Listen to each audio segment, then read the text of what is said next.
महाअभियोग खुरापातमा तीर एक शिकार अनेक। यो शीर्षकमा सनराइजखबर.कममा विक्रम केसीले एउटा विशेष लेख लेख्नु भएको छ। बाल्यकालमा हामी नेपाल कृषि प्रधान देश हो भनी पढ्थ्यौं। राजनीति बुझ्न थालेपछि तथा नेपालमा केही पात्रहरूको उदय भएपछि यसो भन्नुपर्ने दिन आयो, नेपाल षड्यन्त्र प्रधान देश हो। माओवादीको तथाकथित जनयुद्ध दिवसको मौका पारेर नेपालमा एउटा ठूलो राजनैतिक षड्यन्त्र सतहमा आएको छ। प्रधान न्यायाधीश चोलेन्द्र शमशेर राणामाथि महाअभियोग दर्ता गराइएको छ। महाअभियोग यस्तो बेला दर्ता गरिएको छ कि यो कदमलाई खुराफात भन्न सकिन्छ। खुराफाती राजनीतिको पराकाष्ठ गरिएको छ। निश्चित छ यो खुराफाती कदमले नेपालको राजनीतिमा ठूलै भूकम्प गइसकेको छ भने त्यसको कम्पन बेजिङदेखि वाशिंगटनसम्म पुगेको छ।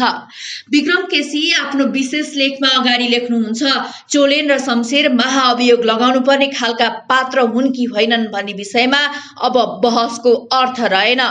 चोलेन्द्रलाई महाअभियोग लगाइनै पर्ने थियो भने पनि गलत समयमा लगाइएको छ। अहिले महाअभियोग चोलेन्द्र शमशेरलाई नभएर अग्निप्रसाद सापकोटालाई लगाइनु पर्ने थियो। अग्निप्रसादमाथि महाअभियोग लगाइन्छ कि भन्ने डरले चोलेन्द्रमाथि लगाइएको हुन सक्छ। चोलेन्द्रमाथि महाअभियोग प्रष्ट स्पष्टसँग खुरापात हो, षड्यन्त्र हो। प्रचण्डका अतीतका करतुतहरूलाई हेरेर भन्न सकिन्छ चोलेन्द्रमाथिको महाअभियोग नेपाल राष्ट्र विरुद्ध थापिएको एम्बुस हो। सबैलाई थाहा छ भएको कुरा हो, प्रचण्डको राजनीति एम्बुसले चलेको छ। कसै न कसैका विरुद्ध एम्बुस थाप्ने, खुरापात र षड्यन्त्र गर्ने, जालजेल गर्ने अनि कुम हल्लाउँदै इमानदार गफ गर्ने प्रचण्डको शैलीलाई नेपाली जनताले 1.5 दशकदेखि झेलिरहेका छन्। विक्रम केसी अगाडि लेख्नुहुन्छ, आजकै मितिमा 2051 फागुन 1 मा एउटा भयानक षड्यन्त्र नेपाल विरुद्ध थालिएको थियो। त्यो षड्यन्त्रको नाम थियो जनयुद्ध। त्यो षड्यन्त्र उर्फ जनयुद्धले नेपाल देशलाई भत्ताभुङ्ग पारेको थियो। 17,000 मानिस मारिएका थिए। 17,000 मानिस मारेर देशलाई घाइते, समाजलाई विभाजित बनाइएको अपराधलाई माओवादीले जनयुद्ध दिवसका रूपमा मनाउने गरेको छ। आज माओवादीको जनयुद्ध दिवस पनि हो। जनयुद्ध दिवसका दिन माओवादीले महाअभियोगको धरापमा देशलाई पारेको हो। देशलाई धरापमा पार्नु नै माओवादीका लागि सफलता हो।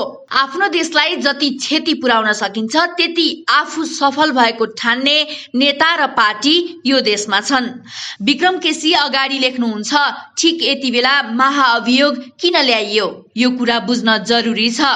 देउवा सरकारको प्राण प्रचण्ड र माधव नेपालको हातमा अडेको छ। माधव नेपालको प्राण 14 सांसद विरुद्ध अदालतमा दर्ता मुद्दामा टिकेको छ। फ्लोर क्रसको अपराध गर्ने माधवका 14 सांसद विरुद्ध आज सर्वोच्च अदालतले फैसला दिँदै थियो। 14 सांसदको पद खारेज गर्ने गरी फैसला नगरी सुखै थिएन। हुन सक्छ आज फैसला रोकिन्थ्यो, तर जति बेला र जहिले फैसला गरे पनि माधवका सांसदको पद खारेज नगरी सुखै थिएन। माधवका सांसदहरूको पद खारेज हुनुको अर्थ हो देउवा सरकार गिर्नु। देउवा सरकार गिर्नुको अर्थ हो प्रचण्डको ओह्रालो यात्रा झन तीव्र हुनु।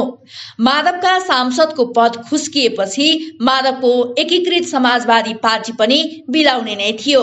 यही कारण फैसला रोक्न आजै महाअभियोगको एम्बुस थापिएको हो। विक्रम केसी अगाडि लेख्नुहुन्छ, यो प्रकरणमा कंग्रेसलाई गुमराहमा राखिएको पनि हुन सक्छ। चोलेन्द्रले 14 जनालाई हटाउँदैछन् भनेर प्रचण्डले शेरबहादुर देउवालाई तर्साउनु भएको हुन सक्छ। झुटो सूचना दिएको हुन सक्छ। प्रधानमन्त्री पद खुस्किने डरले देउवाले महाअभियोग दर्ता गर्न मान्नु भएको हुन सक्छ। किनभने यो महाअभियोग नेपाल राष्ट्र विरुद्ध थापिएको एम्बुस हो भनेर देउवाले नबुझ्ने कुरै भएन। आफ्नो पद जोगाउन शेरबहादुर देउवा कतिसम्म गिर्न सक्नुहुन्छ भन्ने उहाँको अतीत हेरे पुग्छ। कुर्सी जोगाउन देउवा निकृष्टताको कुनै पनि हदसम्म गिर्न सक्नुहुन्छ। देउवाको निकृष्ट राजनैतिक संस्कारलाई बुझेर माओवादी र माधव नेपालले देउवालाई नै एम्बुसमा पार्नु भएको त होइन। जे होस् देउवा स्वयं एम्बुसमा परिसक्नु भएको छ। विक्रम केसी विशेष लेखमा अगाडि लेख्नुहुन्छ, महाअभियोगको एउटा तीरले एकसाथ कैयौं शिकार गर्न खोजिएको छ। तीर हान्ने प्रचण्ड नै हो। यसमा माधवको भूमिका प्रचण्डको अर्दली सरहको मात्र हो। शेरबहादुर देउवा चाहिँ कुर्सीमा राखिएका बुख्याचा मात्र हो। तत्कालीन राजा ज्ञानेन्द्रको प्यादा बन्नुभएका देउवालाई प्रचण्ड र माधवको गोटी बन्न खासै आपत्ति हुने कुरा पनि भएन। प्रचण्ड र माधवलाई संसारमा कुनै चीजसँग डर लाग्दैन। राजनैतिक नैतिकता हुनेहरूसँग मात्र डर भन्ने चीज हुन्छ। फेरि पनि लेखौं, प्रचण्ड र माधवलाई संसारमा कुनै चीजसँग पनि डर लाग्दैन, तर उहाँहरूलाई एउटा चीजसँग भने असाध्यै डर लाग्छ। त्यो चीज हो चुनाव। गरुडसँग सर्प डराए भन्दा चर्को, बाघसँग बाख्रा तर्सिए भन्दा भयानक डर प्रचण्ड र माधवलाई चुनावसँग लाग्छ। चुनाव रोक्न पनि प्रचण्ड माधवले महाअभियोगको एम्बुसमा देशलाई पार्नु भएको हो। विक्रम केसी अगाडि लेख्नुहुन्छ, स्थानीय चुनावबाट माधवको पार्टी डस्टबिनमा र प्रचण्डको पार्टी साइनबोर्डमा थन्किनेवाला छ। डस्टबिन र साइनबोर्डबाट जोगिन उहाँहरूले महाअभियोगको खुराफात गर्नु भएकोमा कुनै शंका छ र? ठीक यति बेलै कुनै खुरापात नगरी नहुने अवस्थामा प्रचण्ड, देउवा र माधव पुग्नु भएको थियो। एमसीसी पास नगरे अमेरिकाको दलाली गर्न नपाइने, एमसीसी पास गरे कार्यकर्ताले सिद्ध्याउने बडो विचित्र अवस्थामा उहाँहरू फस्नु भएको थियो। खास गरी प्रचण्ड र माधव एमसीसीमा गम्भीर ढंगले फस्नु भएको थियो। एमसीसी पास गरे पनि समाप्त हुने, पास नगरे पनि समाप्त हुने अवस्था प्रचण्ड र माधवको थियो। यही कारण उहाँहरूले कांग्रेससँग मतियारी गरेर महाअभियोगको षड्यन्त्र गर्नु भएको हो। अब के हुन्छ, यो उपशीर्षकमा विक्रम केसी सनराइज खबरमा प्रकाशित आफ्नो विशेष लेखमा अगाडि लेख्नुहुन्छ, अब नेपालको राजनीति सहज हुने छैन। 5 दलीय गठबन्धन अब राजनीतिक गठबन्धन रहेन। षड्यन्त्रकारी र खुराफाती गिरोह बन्न पुगेको छ। सत्तारूढ 5 दलले महाअभियोगको षड्यन्त्र गरेर जे गरेका छन्, यस्तो शैलीको कुकर्म आपराधिक गिरोहले मात्र गर्न सक्छ। देशलाई ठाडै बर्बाद बनाउने यति षड्यन्त्रकारी कदम चाल्ने गठबन्धनलाई राजनीतिक मान्यता दिनुको अब औचित्य रहेन। अब गठबन्धन गिरोहले भारत, अमेरिका, चीन सबैलाई झन धेरै ढाट्नेछ। विदेशीलाई त ढाट्ने नै छ, जनतालाई झन धेरै ढाट्नेछ। यो गिरोह स्थानीय चुनाव गर्न तयार छैन।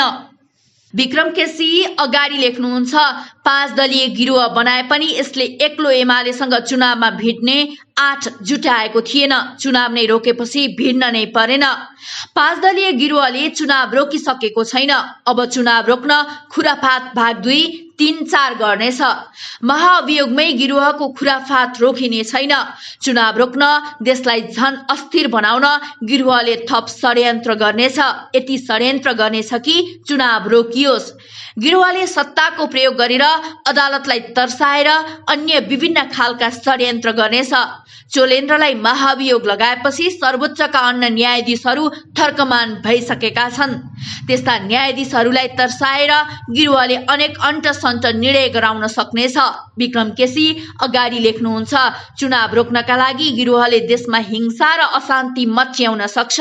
अर्थात् सरकार आफैले हिंसा अशान्ति फैलाउन सक्ने ठूलो खतरा देखा परेको छ। 5 दलीय गिरोहले षड्यन्त्रमूलक ढंगले देश कब्जा गर्न खोजेको छ। यसका लागि उसले एमालेलाई कमजोर बनाउनु पर्ने हुन्छ। एमाले विरुद्ध अनेक षड्यन्त्र गर्नुपर्ने हुन्छ, भ्रम फैलाउनु पर्ने हुन्छ। लोकतन्त्र र एमालेलाई सिद्धाएपछि मात्र गिरोहले यो देशमा निष्कण्टक शासन गर्न सक्नेछ।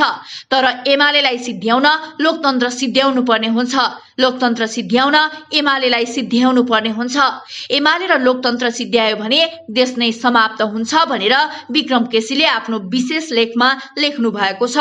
यो कुरा 5 दलीय गिरोहले नबुझेको भए पनि जनताले भने बुझेका छन्। उहाँ अगाडि लेख्नुहुन्छ, 5 दलीय गिरोह तथा यसका अगुवा शेरबहादुर देउवा, प्रचण्ड र माधव नेपालहरूबाट देशलाई मुठभेडमा लैजान ठूलो प्रयास हुनेछ। यसको प्रतिकार जनताले गर्नेछन्। जनप्रतिकारमा प्रमुख प्रतिपक्षी एमाले अगुवाई गर्नुपर्ने हुन्छ। एमाले सो कर्तव्य अवश्य पूरा गर्नेछ।